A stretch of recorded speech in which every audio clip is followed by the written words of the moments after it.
everybody. Welcome to another edition of Packers Unscripted from Packers.com. I am Mike Spofford, joined by my partner in everything Packers, Wes Hodkiewicz, coming to you here from our studios at Lambeau Field to preview Sunday Night Football, Wes. It will be the Packers against the Cowboys down at AT&T Stadium in Dallas. Green Bay 2-1. The Cowboys are 1-2, having played a tough game against the Eagles in Week 1, a overtime shootout against the New York Giants in Week 2. And then, as we talked about on our last show, they kind of ran into a desperate Chicago Bears team in Week 3 and took it on the chin at Soldier Field. So Dallas is 1-2 to this point, and I think the biggest question marks, the two biggest question marks heading into this game, one on each side of the ball for Dallas. One is, what will the offense look like without CeeDee Lamb, who is injured? And two, are the Cowboys going to get this defensive thing figured out, because their defense right now is really struggling? And then obviously there's the questions now with Trayvon Diggs, if he's going to be available for them with the knee injury, right? I mean, Jadeveon Clowney is now there. I think there was some talks about he'll probably be suited up for this one the first time. That was sort of their signing in the aftermath of the Micah Parsons trade. A lot, and you wrote about it to an extent, a lot is going to be made this week out of Micah Parsons, and I made a little bit out of Kenny Clark as well. But for me, more than anything, I think this is about the Packers offense. And it's about Green Bay trying to get going here against a Dallas defense that was really going through it on Sunday against Chicago. Yep.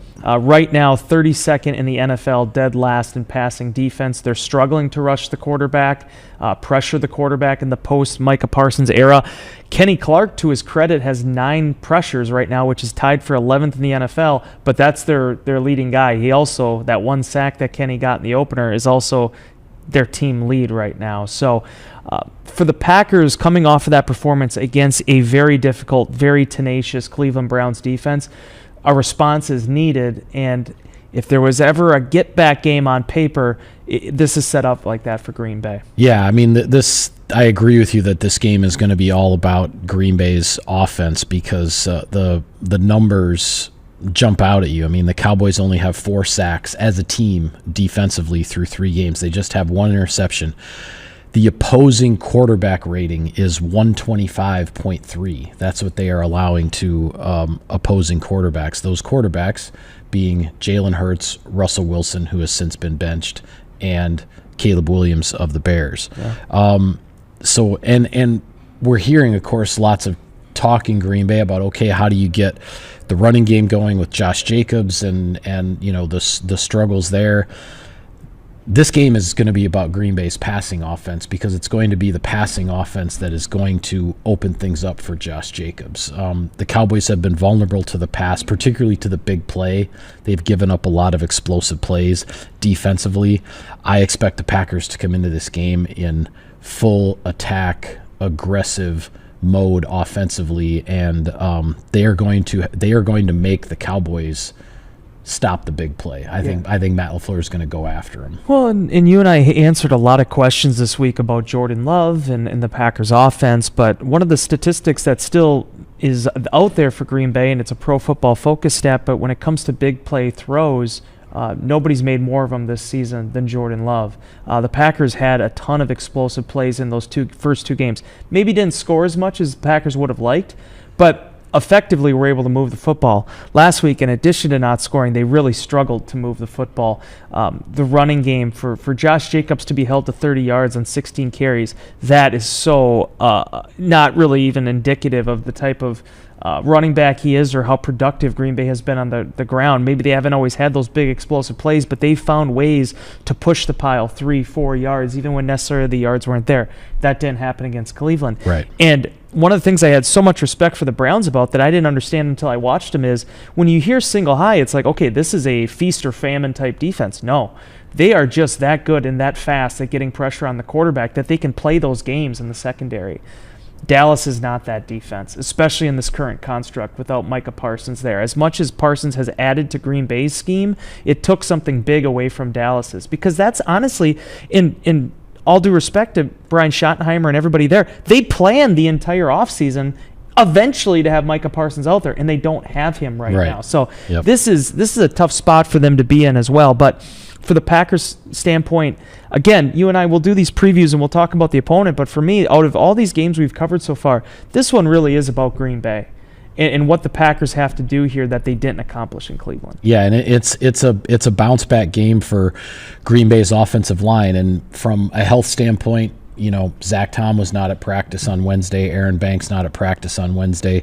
We'll see exactly what shakes out with Green Bay starting lineup and who's going to be playing where, but regardless of the who, it's a bounce back game for Green Bay's offensive line the way things went in Cleveland. I admit I get a little tired of all of the criticism that I read from the fans in the insider inbox about, the Green Bay offensive line, it's this huge problem, like what's going on? Like, did you watch the first 2 games of the season? Against the Lions and against the Commanders, Green Bay's offensive line did exactly what it needed to do to win those games. The unit had a bad game. It doesn't mean it's a bad unit. It doesn't mean the Packers suddenly have all kinds of problems because they had one bad Sunday in the first road game of the season. Now, that being said, they've got to turn it back around the other direction. I'm expecting to see an offensive line a lot more like the one we saw against Detroit, a lot more like the one we saw against Washington.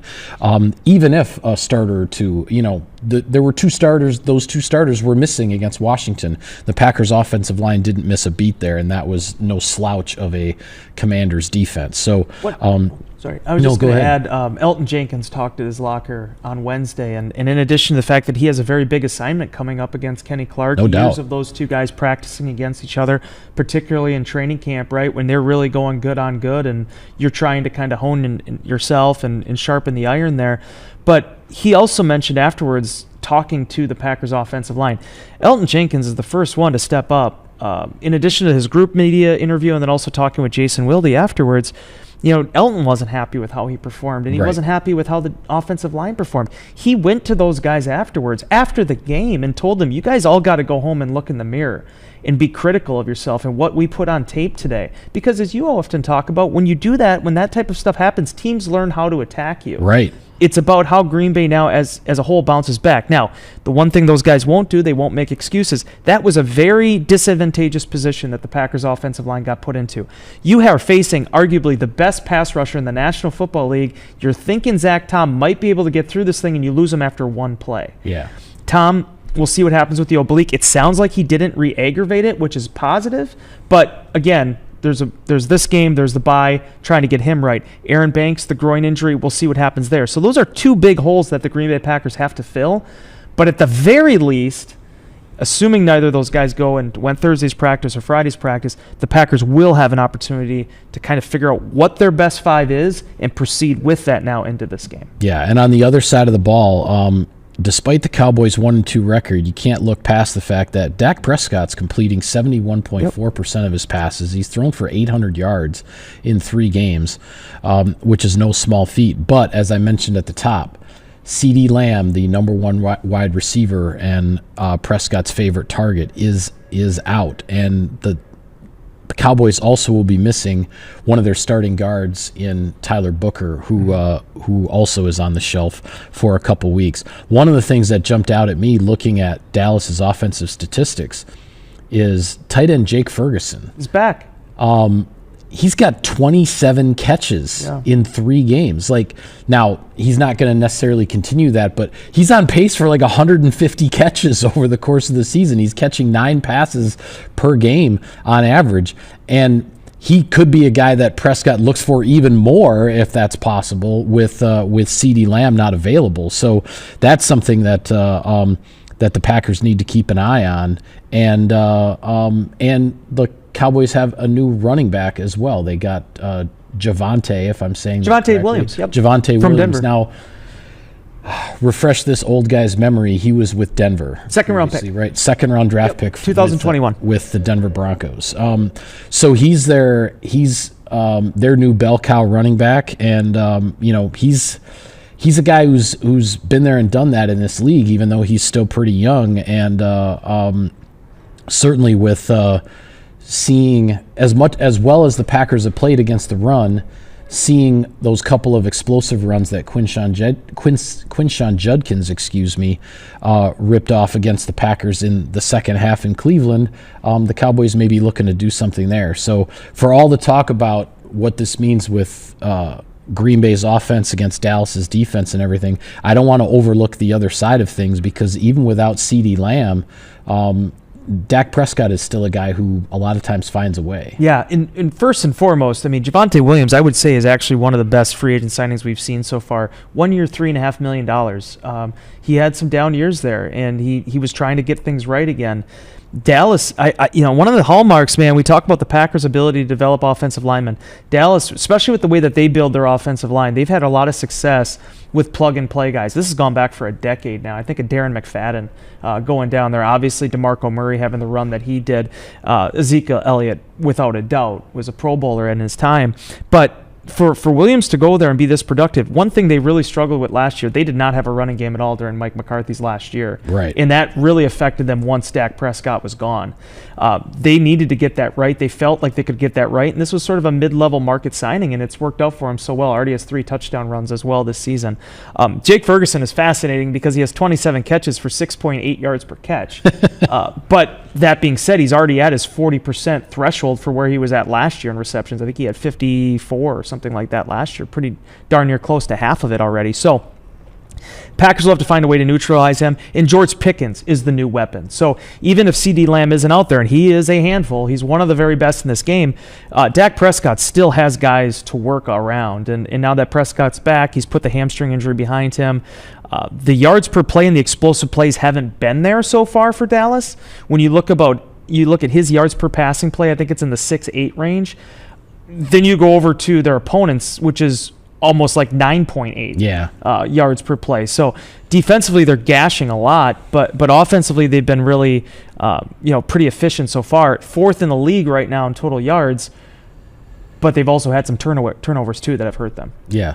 Well, the storylines that, of course, we've been talking about with the players, you mentioned it before, Micah Parsons will be returning to Dallas, sort of that unexpected homecoming, because a month ago he wouldn't have thought this was in the cards necessarily. And now the Packers and a bunch of guys in Green Bay, particularly Elton Jenkins, are going to go head-to-head with Kenny Clark, one of their favorite former teammates and a mainstay here. You have a story on our website about the whole Jenkins and Clark matchup. I have a story on the website about Micah Parsons and what he had to say about the homecoming. So I don't want to belabor that, but everything that I heard, and you found some comments that Kenny Clark made to the Dallas media and whatnot, I can't say I've been surprised at all by anything I've heard from any of the players kind of, involved in all this. I mean, I got the sense from Micah Parsons that he just wants the game to get started, because he feels like once the ball's kicked off, it's a football game. It's not about him being back in Dallas and all of that anymore. And I think, once Elton Jenkins and Kenny Clark kind of, lock horns for a couple 3 plays, in the early portion of the game, then that part kind of goes away as well, because it's just another opponent, right? So yeah, that seems to be the way everybody's approaching it. Yeah, and I mean, Kenny might have set a record for saying needing to go 1-0 in a 9-minute interview. That was his focus, and he was great. He's like Kenny always is, very humble, very affable. You can tell that the Dallas media has already taken to him down there, and but this ultimately is about trying to win this game. The one thing I thought was really interesting that Kenny said, though, he was legitimately shocked, and he was really surprised. He had heard the rumblings that they potentially could be acquiring Micah Parsons. He was floored when he found out. He said he was downstairs he had just gotten home from practice. He was with his daughter, and Brian Gutekunst, the same GM that was just giving him a fist bump a couple hours earlier at practice that same day, was calling to let him know that this trade had gone through and Kenny was the player. Now, the one thing that I think is the ultimate credit to Kenny is the Dallas Cowboys wanted him badly. This wasn't just, we're going to trade 2 first-round picks and we got to throw somebody else in to make the money work. No, I mean, the Cowboys really felt like he was. I think there's been a little bit of a caricature with it, with the Jerry Jones stuff, but the personnel department there really valued what he brings as a defensive tackle. And they've really struggled with the edge rush, but inside he has a good 1-2 going early on. But for him, it is about this game. He said, they were asking him, are you going to go get some hugs before? And he's like, I'm there to be hugged, but I'm not going to go pursue it. I mean, if people want to come up to me and talk and chat, that's great, but I have a job to do. And that's ultimately what he wants to be able to get done. And Micah Parsons, as you were part of that discussion, I thought had some really salient points. And that, it's a lot of talk and it's a lot of headlines and it's a lot of narratives going into this thing. But once that ball is snapped, he has a job to do. He hopes that people down in Dallas love him. He hopes that people appreciate what he gave, but he doesn't need any type of circumstances or celebrations or he's not worried about the scoreboard tribute thing that Jerry Jones said is not going to happen the way it's happened in Dallas for Emmitt Smith and for Ezekiel Elliott when they came back, and he's like I'm not worried. It's the last thing on his mind. Wants to play that frankly. game. He just wants to play the football. Thank game. you for saving me. I couldn't think of the word tribute there. Well, we've already touched on a few things, but when it comes to keys to victory in this game, to kind of boil it down to the one or two bullet points, where are you at on this one for the Packers? Packers got to run the ball, Mike. You got to run the ball one way or another. They got to find a way to get this thing going. I think Josh is it's not like Cincinnati. I don't know if you saw those statistics that are going on in Cincinnati right now. I forget the back's name. I mean, he's like negative 54 yards before contact. Oof. I mean, basically the defensive front is in the backfield before he can even get moving. But Jacobs has had a hard time finding some wiggle room, and he's faced some really good defenses too. There's some really strong opponents that he's gone up against, but with defenses wanting to throw an extra guy in the box, and Kenny even said it in his address with the media, I mean, that is where everything starts for Green Bay. If Josh Jacobs starts running, if Tucker Kraft, as Kenny also pointed out, if those two start getting going and inside, everything opens up for Green Bay in the passing game. So they have to be able to run the football. And then honestly, to build off of that, and I hope I'm not stealing anything from you because I'm talking a lot here, but Jordan Love getting back on the horse. And you mentioned it. He did that after the interception. He led them down, put them back in scoring position, but Jordan Love may have played one of his best games in that wild card game against Dallas a year and a half ago. This is critical now for him to be able to put everything that happened in Cleveland behind him, refocus, and just get this offense humming. Yeah. The Packers are still looking for that first 30-point game. On paper, 30 points allowed so far per game for Dallas. It's set up for Green Bay to have success. Yeah, and that's why, to me, what rises to the top for me here is that the Packers need to finish drives in this game, because I expect this matchup, Green Bay's offense against Dallas's defense, I expect the Packers to be able to move the ball and to be able to move the ball really consistently. Mm-hmm. But you and I have seen plenty of games where you can have a team that's moving the ball, you can be racking up all kinds of yards, but then if you can't finish drives and you're settling for field goals, then you're not maximizing on those opportunities that you're creating for yourself. And I do expect the Packers to be able to move the ball and to rack up yards, but they've got to finish the drives to rack up the points as well. I mean, the Packers have won, as we know, the Packers have not lost in AT&T Stadium since that place was built. It's a 6-game winning streak that started with Super Bowl 45, against the Pittsburgh Steelers. And then the last 5 games have been against Dallas down there. The Packers have won them all. What really jumps out when you look at the scores of those games is that the Packers have averaged 36.5 points in those 6 victories in that building. They go in there and they score points, and that needs to continue. And I think this is an opportunity for Green Bay to do that. On the flip side, defensively, I just think it's about making Dak Prescott uncomfortable. Yeah. Because I don't know about you, but I always feel like if I'm watching the Cowboys on television, their offense always looks different at home versus when it's on the road. Yep. And no matter what the statistics say necessarily, Dallas at home to me is always still a very dangerous offense with Dak Prescott at the controls. And I think it's incumbent upon the Packers, Parsons and company, pass rush-wise. Rashawn Gary's got the 4.5 sacks already so far this year. They need to make Prescott uncomfortable, and I like Green Bay's chances of winning this game. Honestly, I think for Green Bay's defense, I'm glad you brought that up. If they can sack Prescott and they can turn the ball over, those are the only 2 things that we're missing from Cleveland. I don't care if it's fumble. People are asking about the forced fumbles and the emphasis on that. They haven't gotten the forced fumbles yet. I don't care if it's a forced fumble. I don't care if it's a fumble. I don't care if Dak Prescott catches the ball, lays it on the ground, and invites them to pick it up. However you get the football, just being able to make those type of game-changing plays. That's what changed the tide of that Browns game. As much as the Packers, as disappointing that was for Green Bay to lose that way, one takeaway, absent the end of the first half, I'm talking about a drive-killing takeaway, would have, I think, put things in Green Bay's favor. They didn't get it. The other thing I just want to mention very quickly, and you know this better than anybody, the 1990s, Green Bay Packers could not get past the Dallas Cowboys. Right.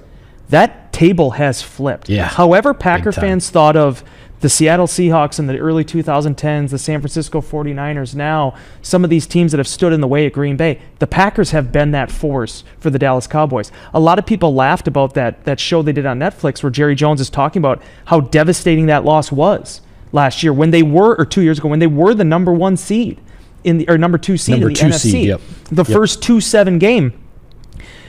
How difficult that was to take, because you got to remember, Dallas has lost some absolute killers to Green Bay. Yeah. When you go back to 2014 and the Des Bryant catch, no catch, the Packers have been a thorn in their side. So when Brian Schottenheimer says, I don't care if we have Tyler Booker, I don't care if we have CeeDee Lamb, we have enough to beat the Green Bay Packers. You best believe you're going to get Dallas's best effort. Yeah, absolutely. I think the Packers are going to get Dallas's best shot because, and certainly that fan base that is going to be filling that stadium. I do think there will be a decent contingent of Packers fans there, but that fan base remembers the 2014 divisional game, the 2016 divisional game, which was in Dallas, the 2023 wildcard game, which was in Dallas. Those fans remember those games, and they'll be out for blood, so to speak, in this one. So we do need to pay some bills. So right now, let's turn it over to a word from our sponsors. Sirius XM NFL Radio delivers hard-hitting analysis and up-to-the-minute NFL news that true football fanatics need 24/7, 365. At Cousin Subs, we have something for everyone, like our Wisconsin cheese curds, mac and cheese, golden fries, and creamy shakes, all paired with your favorite sub or sub in a bowl. Cousin Subs, 50-plus years of better. Pit Boss Grills, the official grill of Packers tailgating at Lambeau or at your house. Take your game day to the next level with a Pit Boss wood pellet grill. Pit Boss Grills available at Menards. Hey Packers fans, we always knew Lambeau Field was a wonder, but now it's official. Learn more about all the wonders of Wisconsin at travelwisconsin.com/wonders. Welcome back to Packers Unscripted. All right, Wes, elsewhere around the league in Week 4, we'll start with the NFC North. Minnesota Vikings are against the Pittsburgh Steelers in Dublin, so we get to wake up in our hotel room Sunday morning in Dallas and turn on NFL football. Yay! At 8:30 a.m. Central Time kickoff, if you're so inclined. Cleveland is at Detroit, so that Browns team that just knocked off Green Bay now goes into Ford Field. And then the Bears, coming off their first win of the season, go to Las Vegas to take on a Raiders team that is struggling a bit. I think the Bears have a great opportunity to get to 2-2 and kind of erase their 0-2 start. But any thoughts you have on those NFC North matchups? Well, I mean, it's funny, man. We're back to Aaron Rodgers cheering for him. That's right. And not that some fans stop, but I mean, this is a big one. I mean, Minnesota, that was a huge response. I thought every team in the NFC, it speaks to the strength of the division. When they've all been punched in the mouth so far, each one of them has bounced back.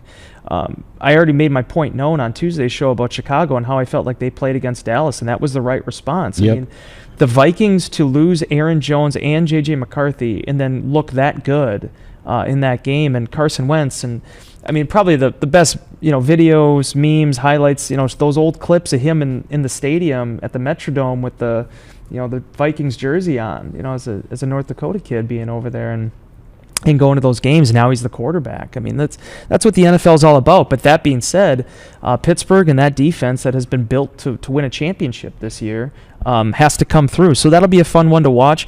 These Thursday night games have been great. It's really fun to watch. I mean, not necessarily the Dolphins one, but I mean, by and large this season, this is a really high stakes matchup. Seattle's feeling good about itself. Arizona, was feeling good about itself, and Marvin Harrison had some drops, some miscues, and now they lost James Connors. So yeah, and both those teams, Seahawks and Cardinals for Thursday Night Football, they're both 2-1. That's a big game in the NFC West. Huge, and the Seahawks too have been working through some injuries there. So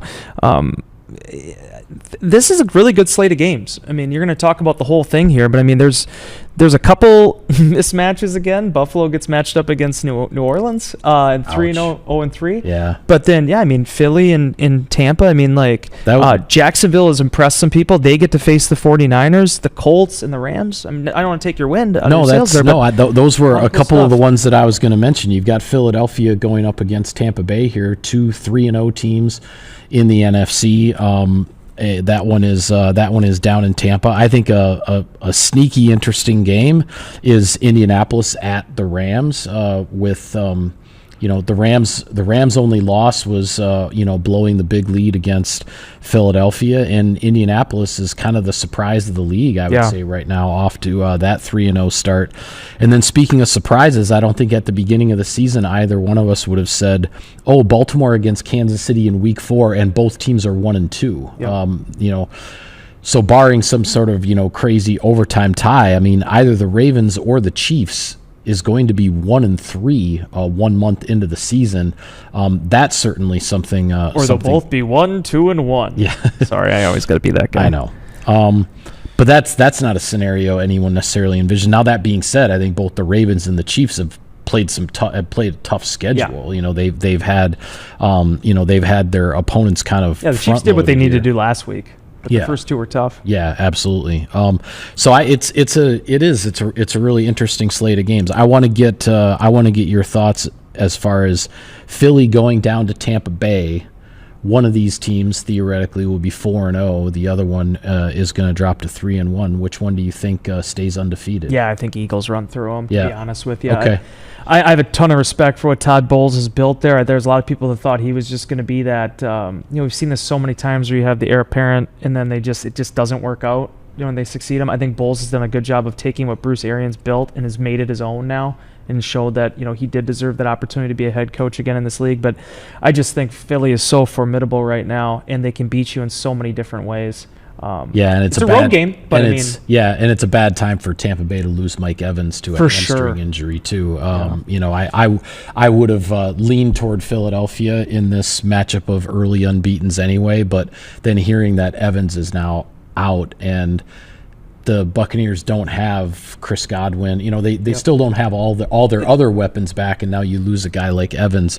That's really going to put the pressure on Baker Mayfield. And for all the magic he has worked in the first 3 weeks of the season, I think the magic runs out a little bit here in Week 4. Yeah, and I'll never count him out. I mean, this guy, it's incredible what he's been doing. He's proved me wrong several times over the years, including this season alone. But it's also the most winnable division in football. So it's like if they do find a way to beat Philadelphia, I mean, that's a great way to put your flag in the ground and say we're going to be a contender this year.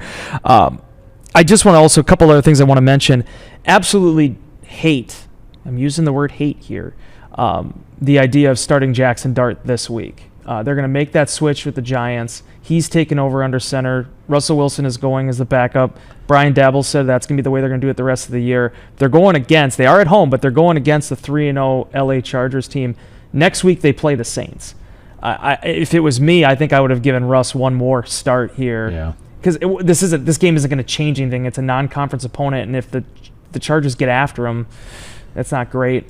And then Cleveland and Detroit, man, is a really, really sneaky good game. It also shows you the different levels of 2-2 teams sometimes, right? Like the Browns get to 2-2, they're going to look like world beaters after knocking off Green Bay and Detroit. No kidding. But with how the Lions offense is playing right now, specifically that run game against this Cleveland defense. Oh, and by the way, it's coordinated by Jim Schwartz. Theater. Yeah. Cinema. Yeah, there we go. Well, with that, we will call it a wrap on this edition of Packers Unscripted. Be sure to follow all of our coverage of the team and all of our coverage of Sunday night's game from Dallas. Wes and I will both be there, and we will have it all for you on Packers.com. For Wes, I'm Mike. Thank you for tuning in, everybody. We will see you next time.